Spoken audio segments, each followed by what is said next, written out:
नमस्कार, मैं आकांक्षा the voice TV से। आज हम मौजूद हैं राजधानी रायपुर के पुरानी बस्ती पंचमुखी मंदिर, पंचमुखी हनुमान मंदिर। यहाँ पर कथावाचक ओम जी महाराज यहाँ पर उपस्थित हैं। हम उनसे बात करेंगे सनातन धर्म के विषय में और जानेंगे क्या कुछ उनके विचार हैं। आप सभी को जय श्री राम। सनातन एक पुरातन धर्म है जो हमारी भारतीय संस्कृति और सभ्यता का मूल रूप है। भारतीय सनातन का जो जनक है वो मूल रूप से देखा जाए तो आर्य हैं, जो भारतीय सनातन धर्म को मूल रूप देने का कार्य करते हैं। और हम सब सनातन धर्म के प्रचार प्रसार अपने जीवन के मूल्य को भगवान श्री राम, भगवान श्री कृष्ण, हम ऐसा कह सकते हैं कि जितने भी सनातनी हैं वे सब क्या हैं? आर्य हैं। और आर्य का समर्पण क्या है? सनातन है, जो कि एक पुरातन धर्म के रूप में हम सबको प्राप्त हुआ है। सनातन धर्म क्या सिर्फ भारतवर्ष में? नहीं, सनातन धर्म ऐसा है कि सनातन धर्म एक मूल रूप है जिसे कोई भी राष्ट्र अपना सकता है। अगर वह हिंदू है तो वह सनातन धर्म को स्वीकार कर सकता है। अन्य धर्म के लोग भी हमारे सनातन धर्म को स्वीकार कर सकते हैं, कोई बाउंडेशन नहीं है। लेकिन हिंदू के लिए विशेष है कि वो सनातन को स्वीकार करें, उसको मान्यता दें और सनातन धर्म को आगे ले जाने का जो भी भरसक प्रयास हो सके वो उनके द्वारा किया जाए। जो सनातनी है वो धर्म परिवर्तन की ओर ज्यादा बढ़ रही है, तो उस पे आप क्या कहना? ऐसा क्या है कि जागरूकता का अभाव है। जब तक हम सनातन धर्म को नहीं समझेंगे तो हमारा मकसद क्या है कि हम भटकते हैं। अगर हमें, आपने पढ़ा होगा, स्व धर्मे स्व कर्मे, अपने अपने धर्म में लगा हुआ व्यक्ति, अपने अपने कर्म में लगा हुआ व्यक्ति संसिद्धिम लभते नर, वह संसिद्धि को प्राप्त करता है। जब तक हमें अपने धर्म की जानकारी नहीं होगी, जब तक अपनी संस्कृति और सभ्यता की पहचान हमें नहीं होगी, तब तक हम इसी प्रकार से भटकते रहेंगे। और अन्य समाज के लोग, अन्य धर्म के लोग हमें इसी प्रकार से अपने धर्म में जोड़ने के लिए निरर्थक प्रयास करते रहेंगे। हम उसकी सार्थकता को समझ नहीं पाते। यही कारण है कि हमारा धर्म हम कमजोर समझने के मुद्दे से भटक जाते हैं और अन्य धर्मों की ओर अग्रसर होने लगते हैं। और प्रयास ये करना चाहिए कि कभी भी अपने धर्म को छोड़ना नहीं चाहिए। यदा यदा ही धर्मस्य ग्लानिर्भवति भारतः अभ्युत्थानम अधर्मस्य तदात्मानं सृजाम्यहम् परित्राणाय साधूनां विनाशाय च दुष्कृतां धर्म संस्थापनार्थाय संभवामि युगे युगे।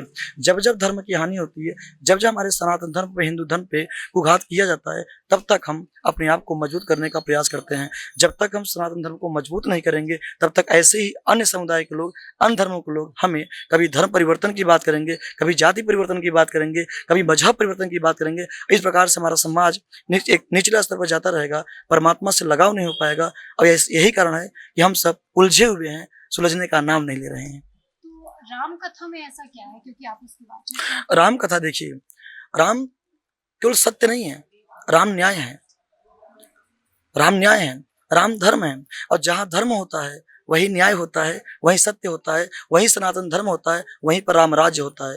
दैहिक दैविक भौतिक तापा राम राज्य का हूँ नहीं व्यापा। जहाँ पर राम का राज होता है वहीं पर सनातनी होते हैं, वहीं पर हिंदू होते हैं, वहीं पर दैहिक दैविक भौतिक त्रिविध तापों से हमें मुक्ति मिलती है, जिस कारण हम लोग राम के पथ पर चलने का प्रयास करते हैं। राम कथा में ऐसा कौन सा प्रसंग है जिसमें आप भावुक हो जाते हैं? भरत का प्रसंग, भरत का विलाप, जहाँ एक भाई जिसका कोई गलती नहीं होता, जिसका कोई अपराध नहीं है, फिर वो अपनी गलती का क्षमा मांगने के लिए प्रभु श्री राम के सामने समर्पित हो जाता है।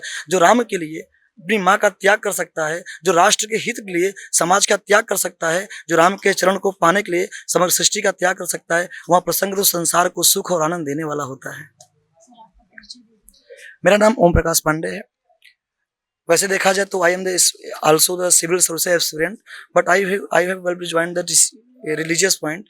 I will join in the sense of Ram Katha, Sri Krishna Katha, in the sense of weak families, known about that the labor persons and weak generations.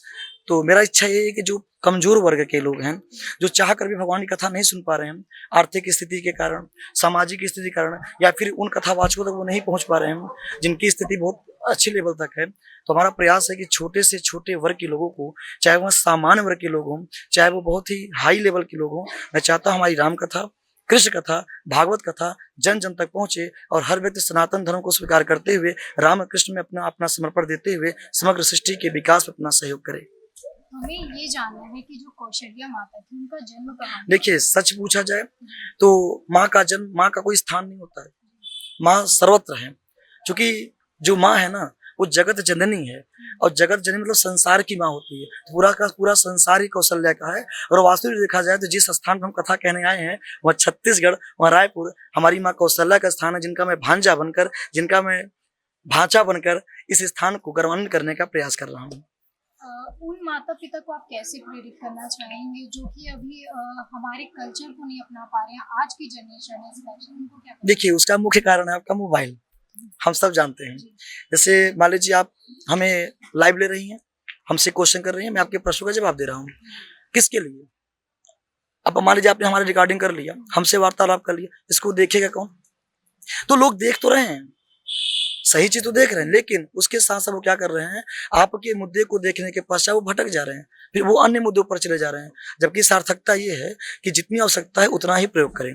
दूसरी चीज, मोबाइल अधिक प्रयोग करने से माता पिता के जो संबंध है वो सुलभ नहीं हो पा रहे हैं। माताएं आवाज लगाती हैं, पिता आवाज लगाते हैं, लेकिन पुत्र सुनता नहीं।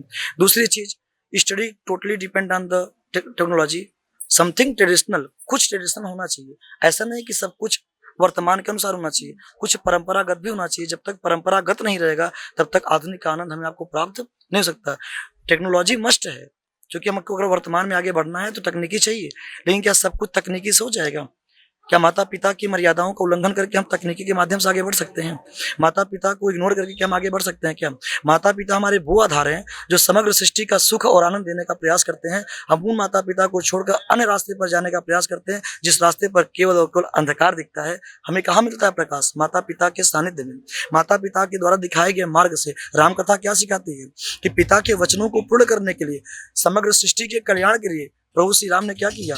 केवल दशरथ का त्याग नहीं किया, केवल अयोध्या का त्याग नहीं किया।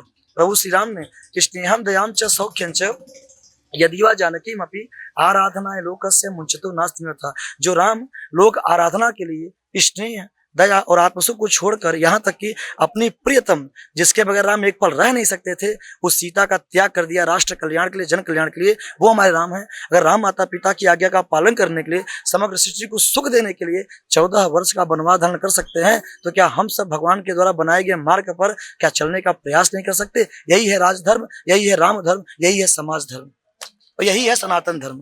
तो हमने ओम महाराज की जो है बातें सुनी और सारी जानकारी ली अपने सनातन धर्म के विषय में। आप बताइएगा आपको कैसा लगा ये सब कुछ जानकर। मैं आकांक्षा, कैमरामैन अरुण के साथ।